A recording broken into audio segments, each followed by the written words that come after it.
So there's just sometimes, folks, that we do have foes in our own households. We love them. We desire the best for them.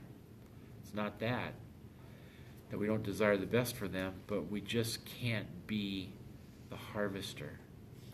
He that loveth father or mother more than me is not worthy of me, and he that loveth son or daughter more than me is not worthy of me. And again, I use that illustration.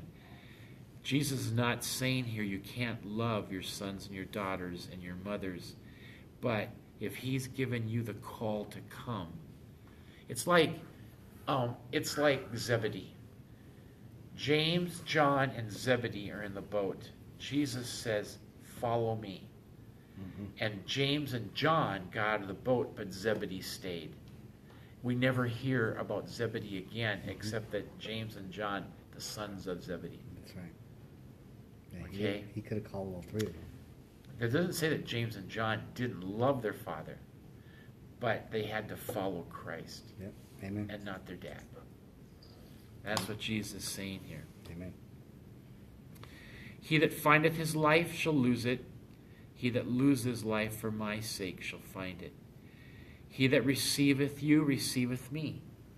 He that receiveth me receiveth him that sent me. He that receiveth a prophet in the name of a prophet shall receive a prophet's reward.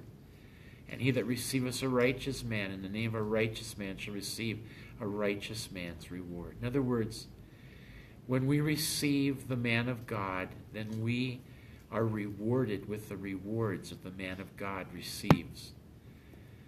And we're to honor the men of God and the righteous men and be with them, because there's going to be a reward.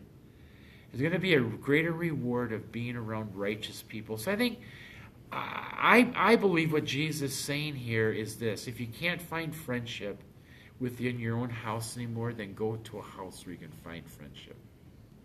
Yeah. And spend time with righteous people. And spend time with prophets.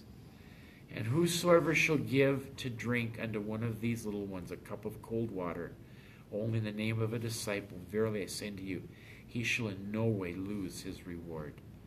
And so it doesn't matter how big the gift is that you give in the name of the Lord. Okay? It's that it's given in the name of the Lord. Mm-hmm. So if somebody's thirsty, give them something to drink. And God's going to honor that. All right? Praise God. Any questions before we close this off? And John, Dan, I just want to say one thing that I found kind of interesting here. It's about when the children are persecuted more, that the parents will have the children put to death all in the name.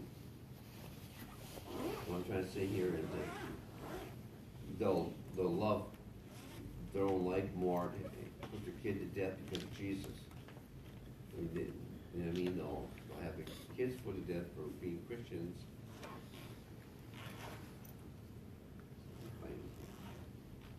Jesus isn't saying put your children to death. What he's saying is if your children don't believe, you can't quit believing just because your children don't believe. Animosity against Christ and the cross is greater than love for loved ones. Right.